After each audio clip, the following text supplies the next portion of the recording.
클라우드 컨셉 첫 번째 시간에는 이제 클라우드의 이점이 고려사항에 대해서 이야기를 해볼 건데요. 클라우드를 쓰면 과연 무엇이 좋고, 왜 쓰고, 어떤 거에 좋을지에 대해서 간략하게 이야기를 해보도록 하겠습니다. 왜 클라우드 서비스인가? 여러분들은 클라우드 서비스를 왜 쓴다고 생각하시나요? 각각의 사용자마다, 그리고 사람들마다 클라우드 서비스를 사용하는 목적들이 다들 다르실 텐데요. 일반적으로 클라우드 서비스를 사용하는 데는 클라우드 컴퓨팅이라는 거가 기본적으로 되어 있습니다. 이 클라우드 컴퓨팅은 가상화 시장, 2000년도 후반대부터 이제 점차적으로 이제 발전해온 클라우드 컴퓨팅이라는 시장에서 가상화 시장이 발전해 가면서 이제 서버를 생성하고 삭제하는 것들이 매우 빨라지게 됩니다. 그래서 이때 처음에 가상화 시장에 나왔던 제품이 젠이죠. 젠이라는 그 파운데이션에서 뭐 여러 가지 제품들이 나왔는데 그 중에 가장 대표적이었던 게 이제 VMware의 EXXi가 될 거고요. 그리고 윈도우즈의 하이퍼V라는 제품도 있고 리눅스 같은 경우는 이제 젠과 KVM 뭐 기타 등등 여러 가지 하이퍼바이저들이 있었죠. 그래서 이제 가상화 시장이 점점점 크게 발전을 하면서 사람들이 가상 컴퓨터를 쉽게 만들고 지울 수 있었다는 거죠. 그렇게 되면 이제 서버를 구매하는 것에 대해서 이제 이슈가 발생을 하게 되는데요. 이전에는 이제 서버를 구매를 할 때, 뭐, 견적을 받고, 제한을 받고, 실제 서버를 구매하게 되면은 직접 이제 미국이나 뭐 다른 나라에서 배 타고 오죠. 배 타고 오면 한 15일 정도 걸리고, 세관 통과도 해서 우리 회사까지 오면은 이제 그때부터 이제 박스를 뜯고, 서버를 마운트하고 설정을 하게 됩니다. 이제 그렇게 되면은 서버를 구매하는 거에 대해서 매우 오랜 시간이 걸린단 말이죠. 보통 3주에서 한 달 이상 이렇게 걸리다 보니까 서버가 모자랄 때 실제로 우리 서비스에 대응을 하기 위해서 서버를 구매하는 데까지 걸리는 시간이 약 한 달 정도 걸렸다는 거죠. 근데 그것보다는 이제 가상화 시장을 발전하면서 이제 미리 서버들을 구매를 해놓고 서버를 생성하고 삭제를 하면서 리소스를 유연하게 운영하는 것들이 시작이 된 거였습니다. 그 다음에 이제 사용자가 요청을 하면 응답을 하는 걸 우리는 클라우드 컴퓨팅이라고 하는데요. 사용자가 언제든지 서버에 접속을 하지 않고, 죄송합니다. 사용자가 언제든지 클라우드에 요청을 하면 컴퓨팅 자원을 사용할 수 있거나 혹은 클라우드 컴퓨팅 자원을 요청을 하면 언제든지 응답을 해야 되는 그런 것이 이제 클라우드 컴퓨팅의 주요한 기능들이 되겠습니다. 그래서 클라우드 컴퓨팅에서는 가장 많이 제공하는 것들이 바로 컴퓨팅 자원, 네트워크 자원, 저장소 자원 같은 것들, 이런 서비스들이 이제 클라우드 컴퓨팅의 기본적인 서비스들이 됐고요. 가장 중요한 거는요. 이렇게 언제든지 생성하고 언제든지 삭제할 수 있는 이 모든 리소스들에 대해서 책 사용량을 측정할 수 있어야 돼요. 그래서 그 매트릭이 된다는 거죠. 그래서 얼만큼 사용했는지, CPU를 얼만큼 사용했는지, 메모리를 얼만큼 사용했는지, 네트워크를 얼마나 사용했는지 이렇게 실제로 리소스를 사용한 거에 대한 사용량을 측정을 할 수 있어야지만 우리는 그것을 클라우드 컴퓨팅이라고 부릅니다. 이제 클라우드를 사용하는 이유는 뭐 여러 가지가 있을 건데요. 뭐 제가 가져온 거는 이제 이 정도가 될 것 같습니다. 일단은 제일 처음이 고가용성입니다. 내 어플리케이션, 내 응용 프로그램에 내 서비스의 고가용성을 보장하고 싶은 거죠. 그래서 서비스가 실행되고 있는 하나의 서버가 종료가 되거나 이슈가 되거나 혹은 내 응용 프로그램에 문제가 생겼을 때 서비스가 중단되지 않고 계속해서 서비스가 되는 것을 많은 사람들이 원할 거고 그렇기 때문에 고가용성을 구성을 해야 되는데 그렇게 되면 이제 고가용성을 구성하기 위해서 많은 것들이 요구사항이 생기죠. 이제 네트워크라든지 상면이라든지 전원이라든지 그리고 이제 지리적인 위치라든지 이런 것들에 대해서 고려하지 않을 수는 없습니다. 근데 이제 이런 걸 고려하다 보면은 많은 것들이 다 돈이란 말이죠. 그래서 고가용성을 보장하기 위해서 조금 더 내 응용 프로그램이 더 가용성을 높이기 위해서 이제 클라우드를 쓰시는 분들이 있고요. 뭐 재해복구에 대한 것도 있을 거예요. 내 데이터 센터가 죽는다면 실제 내가 사용하고 있는 데이터 센터가 서비스가 되지 않는 시점에 내 응용 프로그램인 정상적으로 동작을 하고 싶으신 분들이 많으실 겁니다. 이제 그렇게 됐을 때 클라우드를 재해복구 센터로 운영하시는 분들도 있으실 거예요. 그래서 이제 작년이었나요? 작년이었나요? 재작년이었나요? KT IDC가 불났을 때를 생각해 보면 그때 이제 그 KT IDC 센터에만 서버가 있었던 고객들은 전부 다 서비스가 되지 않는 불상사를 겪었다는 거죠. 이제 그런 이슈가 발생하지 않도록 다른 곳에, 다른 지역에 이런 데이터를, 어플리케이션을 백업을 할 수 있어야 될 거고, 그 데이터 센터를 클라우드를 사용할 수 있다라는 겁니다. 이제 그리고 클라우드는 확장성에 대해서 또 지원을 하기 때문에 많은 사람들이 확장성 때문에 또 클라우드를 많이 사용합니다. 일단 내 서비스가 얼만큼 클지 몰라요. 그리고 사용자들이 얼만큼 많이 들어올지도 몰라요. 그래서 처음에 클라우드로 시작을 해서 서비스를 작게 혹은 서비스를 내가 예상했던 서비스만큼을 리소스를 구성을 해놓고 사용자가 많이 들어오면 많이 들어올수록 서버를 늘려가면서 서비스를 확장해 나가는 거죠. 이제 그러려면은 그 밑에 있는 민첩성과 또 연결이 되는데요. 확장을 하는 데 있어서 아까 앞에서 그 클라우드 컴퓨팅을 제일 처음 얘기하면서 얘기했던 게 바로 서버를 구매하는 거에 대한 시간이 오래 걸린다는 거였어요. 그래서 이게 3주 혹은 한 달씩 걸리던 게 수분 내에 내가 리소스를 사용할 수 있는 상태가 된다면 이제 그때그때 이제 확장에 대해서 내 서비스를 늘릴 수 있다는 거죠. 그리고 탄력성을 확장성과 조금 헷갈려 하시는 분들이 있으신데요. 확장성은 사업이 커가면서 내 인프라를 늘리는 거에 대한 확장을 얘기하는 거고요. 탄력성은 이제 하루를 주기를 보면 일반적으로 게임 같은 게 있겠죠. 모바일 게임 사업자다라고 하면은 보통 사용들이 출근할 때, 점심 먹을 때, 퇴근할 때 혹은 여가 시간에 게임을 많이 접속하실 거예요. 그래서 그 내 고객들이 많이 접속하는 시간대에 서버를 늘렸다가 사용하지 않을 때 서버를 줄이겠다. 리소스를 그때그때 늘렸다 줄였다 할 수 있다라는 거에 대해서 탄력성을 들 수 있을 것 같고요. 앞에서 말씀드렸던 확장성에 대한 거는 사업이 커가는 거예요. 그래서 원래 우리가 고객들이 100명밖에 없었는데 10,000명이 됐다. 그러면 10,000명을 이제 서비스를 할 수 있는 서버 아키텍처, 인프라들이 실제 구성이 되어 있어야 되는데 그 리소스를 점점 확장할 수 있다라는 거에 대한 확장성입니다.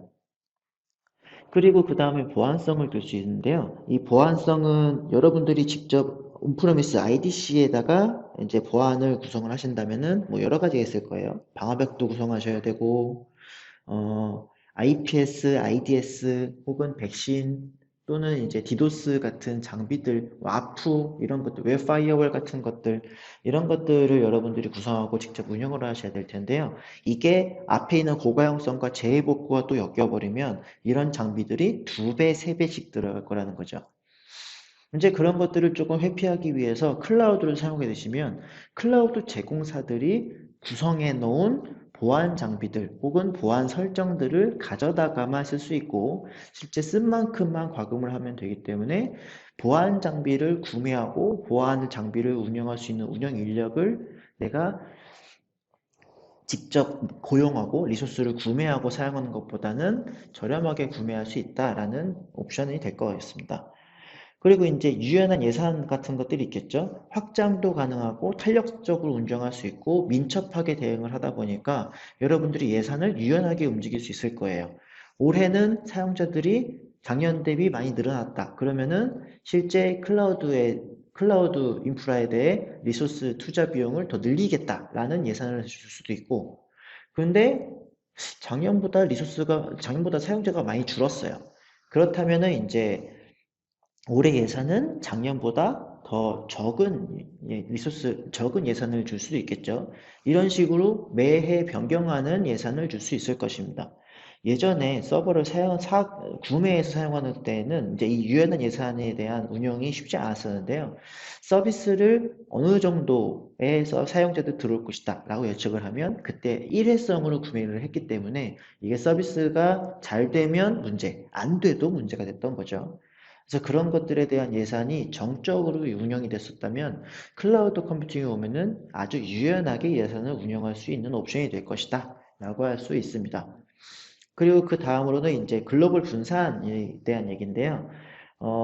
실제 국내에서 한국에서만 서비스를 한다 그러면 우리나라에서는 글로벌 분산이 그렇게 필요가 없는데 이제 미국이나 아니면 일본 같은 데 가까운 중국 같은 데만 봐도 땅덩이가 되게 크잖아요. 이제 그런 곳에서는 뭐 지역과 지역 간 네트워크가 굉장히 오래 걸린단 말이죠. 우리나라는 서울과 부산 고작 해봐야 9ms밖에 차이가 안 나는데 해외 같은 경우는 꽤 많은 지연 시간이 발생할 수 있다는 거죠.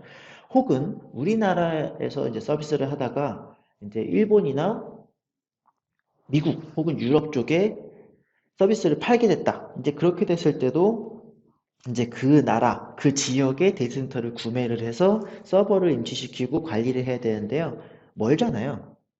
일단 멀면 여러분들이 서버를 메인터넌스 할 때 가셔야 된단 말이에요. 그러면 운송 비용, 이제 그 비행기 타고 있는 교통 비용, 이런 것들에 대한 이슈들이 생길 거기 때문에 여러분들은 그것들을 관리하기 쉽지 않으실 거예요. 하지만 이제 클라우드 인프라라면은 클라우드 인프라, 서버들, 실제 인프라에 대한 리소스들은 클라우드 제공사들이 관리를 해주니까 그 관리를 제외하고 나머지를 관리할 수 있다라고 보면은 글로벌 분산에서도 굉장히 유용한 옵션이 될 수 있을 것 같습니다. 그리고 이제 결함에 따른 복구성은 이제 제외 복구와 비슷하게 될 건데요. 이제 우리 서비스가 이슈가 있었을 때 문제가 발생하면 이제 서버가 죽거나 혹은 서비스가 되지 않을 거잖아요. 그럴 때 바로바로 즉시적으로 복구할 수 있는 복구성을 제공해 준다는 겁니다. 그래서 그 복구하는 거를 같은 데이터 센터에다가 복구할 수도 있고 혹은 다른 지역에 있는 데이터 센터에도 복구할 수 있는 옵션들을 제공한다는 거죠. 이제 그렇게 되면은 고가용성과 재해복구를 조금 더 뭐 얘기를 더 추가적으로 갈 수 있는 옵션들이 될 것 같습니다. 그 다음에 이제 대량의 가용성이죠. 뭐 마이크로소프트나 아마존이나 구글 같은 데는 업체가 크다 보니까 이런 서버들, 이제 그 클라우드 리소스들을 구매하고 운영하는 거에 대해서 조금 더 많은 대용량 장비들, 많은 용량의 가용성을 보장할 수 있는데요. 여기에 대해서는 뒤쪽에서 조금 더 자세하게 설명을 드려볼게요. 일단 규모의 경제에 대한 얘기를 해보겠습니다. 이게 바로 앞에서 봤던 그 대용량의 가용성에서 이제 나온 얘기인데요. IT 인프라를 운영할 때 여러분들 운영을 해보신 뭐 대용량의 인프라를 운영해 보신 분들은 아시겠지만 적은 양의 서버를 운영할 때보다 많은 양의 서버를 운영할 때 실제 관리하는 관리의 리소스가 적게 됩니다. 이거는 이제 제가 실제로 클라우드 사업을 하면서 경험했던 건데요. 제가 이전에 클라우드 사업을 했었을 때 온프레미스에다가 저희가 서버를 구성을 하고 하이퍼바이저를 올려서 가상 컴퓨터를 서비스했던 적이 있어요. 이제 그런 서비스를 작업할 때 처음에 이제 50대, 80대, 100대, 200대까지 늘어날 때는 사람들을 추가적으로 채용을 하고 사람 리소스를 점점 늘려가면서 관리 인력들을 늘렸었단 말이죠. 이제 그렇게 하면서 점점 커지다 보니까 어느 순간 이제 결정을 하게 됐어요. 중앙에서 관리하고 중앙에서 통제하고 모니터링과 오케스트레이션을 할 수 있는 무언가가 없을까라고 해서 이제 그런 툴들을 제공하는 것들을 이제 실제 우리가 사용을 하게 되고 그런 서비스들이 이제 실제 구성이 되고 뭐 조금씩 이제 튜닝을 해가면서 구성을 다 해놨더니 그때부터 이제 점점 서버는 많이 늘어났는데 인력들은 늘어나지 않았었어요. 그래서 제가 마지막에 이제 이직을 하기 전에 제가 관리했던 서버들, 떠있던 서버들이 총 10,000대 정도 됐었는데요. 그 10,000대를 운영을 하고 실제 메인터넌스 하는 인력들이 그 이전 200대를 운영했던 4, 5명 정도가 10,000대를 운영하게 됐었습니다. 이제 작은 규모와 큰 규모는 그렇게 크게 리소스가 들어가지 않아요. 작은 규모면은 이제 한 대, 두 대를 직접 메인터넌스를 하면서 이제 리소스들이 한 명 한 명이 추가적으로 들어가는데 이게 서버가 늘어날수록, 리소스가 늘어날수록 그렇게 똑같이 운영하진 않는다는 말이에요. 이제 그러면은 중앙 관리, 통합 관리가 이제 들어가게 될 거고 그 중앙 관리와 통합 관리가 될 때부터 점점 운영에 대한 리소스가 줄어들게 됩니다. 그리고 이제 여러분들이 물건 살 때도 보시면 서버를 한 대, 두 대, 아니죠? 그 라면 같은 것도 낱개로 구매를 할 때랑 패키지를 구매할 때랑은 가격이 달라요. 그죠? 그렇다면 이제 많은 서버를 한꺼번에 구매할 때 더 싸게 구매할 수 있다는 거죠. 그러면 많은 서버를 운영하는 데에 대한 들어가는 리소스 비용도 적어지고 서버를 구매할 때 들어가는 금액도 싸지니까 어떻게 해요? 이 많은 큰 규모를 가지고 있는 업체들은 이렇게 싸게 구매를 하고 싼 운영값으로 많은 고객들한테 재판매를 할 수 있다는 옵션이 될 것입니다. 그래서 마이크로소프트나 아마존, 구글과 같은 엄청나게 큰 클라우드 제공 업체들은 이렇게 서버들을 크게 사고 대량으로 구매를 하고 그리고 이 대량으로 구매한 서버스들을 운영하는 데 있어서 굉장히 중앙 관리가 잘 되어 있다는 거죠. 그래서 실제로 들어가는 서비스 운영하는 비용과 서비스 리소스를 구매하는 비용이 적게 들고 적게 든 만큼 고객들한테 재판매가 가능한 규모를 가지고 있다라고 해서 규모의 경제라고 말할 수 있을 것 같습니다. 규모가 크면 클수록 많은 사람들한테 더 저렴한 값으로 재판매를 할 수 있다라는 개념이라고 보시면 좋을 것 같습니다. 그 다음에 이제 캐펙스와 오펙스에 대한 얘기를 할 건데요. 캐펙스는 이제 자본 지출에 대한 얘기예요. 자본 지출은 이제 앞서서 이제 비용에 대한 운영에 대해서 유연한 비용 운영에 대해서 예산 운영에 대해서 얘기했었는데요. 자본 지출은 일단 물리적인 인프라를 구매해 사용하는 거예요. 물리적인 인프라를 구매해 사용하게 되면 내가 특정 서비스를 만들었다라고 하면 우와 이 서비스는 최소한 10,000명은 접속할 거야. 그래서 10,000명 정도가 접속할 수 있는 서버의 리소스를 사죠. 그러면 실제로 서비스 런치를 하면 10,000명이 뭐예요? 100명, 200명 정도밖에 안 들어올 거예요. 이제 그렇게 되면 10,000명을 예상을 하고서 리소스를 구매를 했는데 100명, 200명밖에 안 들어온다는 거죠. 그리고 우리의 서비스는 10,000명을 항상 서비스를 할 수 있는 리소스인데 항상 10,000명이 부족하 있지는 않을 거야. 24시간 동안 10,000명이 내 서비스를 구매하고 구독하고 있지는 않을 거란 말이에요. 이제 그렇게 되면은 서버를 구매하는 거에 대해서 첫 번째 일회성 투자가 발생을 해요. 그러면 초기 투자 비용이 굉장히 높죠. 두 번째, 투자를 하고 났는데 이 사업이 성공했느냐 실패했느냐에 따라서 구매한 리소스를 재활용할 수 있는 게 아니고 그냥 그 서비스에서 사용해야 되는 거예요. 그러면 이제 예상하는 비용이 어떻게 책정이 되느냐에 따라서 실제로 예산이 낭비가 되기도 하고 낭비가 되지 않기도 하는데 대부분의 예산들은 낭비가 되게 되어 있죠. 자본 지출은 예측을 잘못하면은 굉장히 큰 손해를 볼 수 있는 이슈가 발생을 합니다. 그 반면에 운영 지출은 필요에 따라서 서비스나 제품을 구독해서 사용하는 모델이에요. 그래서 구독형 모델이라고도 하고요. 클라우드 컴퓨팅에서는 그때그때 내가 요청할 때마다 컴퓨팅 리소스를 빌려다 쓸 수 있으니까 내가 서비스가 얼마나 컸느냐. 처음에는 100명 정도, 200명 정도밖에 안 들어오다가 점점 500명, 800명, 1000명, 2000명 이렇게 들어올 때마다 내 운영에 대한 리소스를 점점 추가할 수 있다는 거죠. 이제 그렇게 되면은 초기에 내가 투자할 비용은 없어요. 초기에 내가 서버를 10,000명이 들어온 거에 대한 서버를 산다. 이런 게 아니고 처음에는 몇 명이 들어올지 모르겠습니다만 작게 시작할 수도 있고 뭐 크게 시작할 수도 있겠죠. 크게 시작할 수 있는데 보통은 작게 시작을 해서 서비스에 대한 가용성을 확인을 하고 점점 가용성이 부족해진다면 이제 클라우드 컴퓨팅의 장점이 확장성을 이용해서 점점 리소스를 늘려가는 거죠. 이제 그렇게 리소스를 늘려가면 많은 사용자들이 원활한 서비스를 사용할 수 있는 옵션이 될 거고 그렇게 되면 이제 실제 고객사가 들어오는 거에 대한 고객사가 우리 내가 만든 어플리케이션이나 서비스를 사용하는 만큼에 대한 리소스를 지불할 수 있으니까 조금 더 유연한 모델이 될 수 있죠. 그래서 사용량에 따라 종량제 과금을 하는 모델이 바로 운영지출입니다. 자본지출은 선지출이라고 보시면 되고요. 운영지출은 종량제라고 보시면 될 것 같습니다.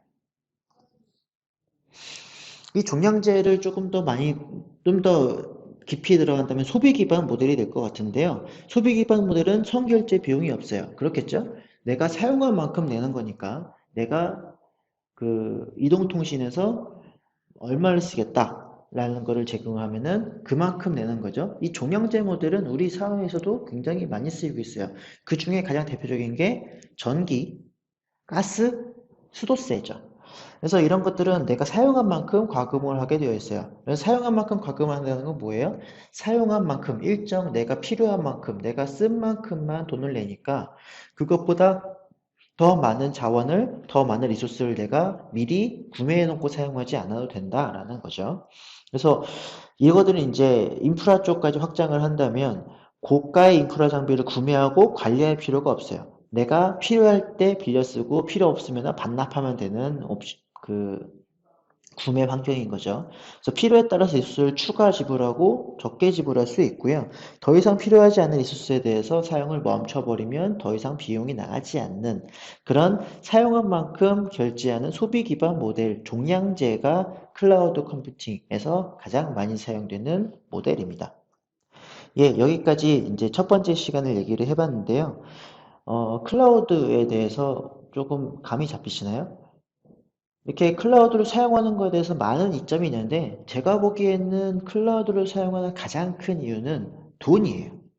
그래서 돈을 얼만큼 효율적으로 얼만큼 태우고 리소스를 관리하고 운영할 수 있느냐 그리고 얼만큼 저렴하게 운영할 수 있느냐에 대한 고민들과 그런 요구사항들 때문에 클라우드가 활성화가 됐다고 생각을 하고요. 그런 것들을 여러분들이 좀 잘 캐치를 하고 이제 잘 운영을 하셔서 여러분들의 서비스를 운영하시는데 조금 더 저렴한 비용으로 그리고 조금 더 원활한 서비스를 제공할 수 있기를 바랍니다. 다음 시간에는 이제 이아스와 파스 그리고 사스에 대한 내용에 대해서 이야기해 보도록 하겠습니다. 수고하셨습니다.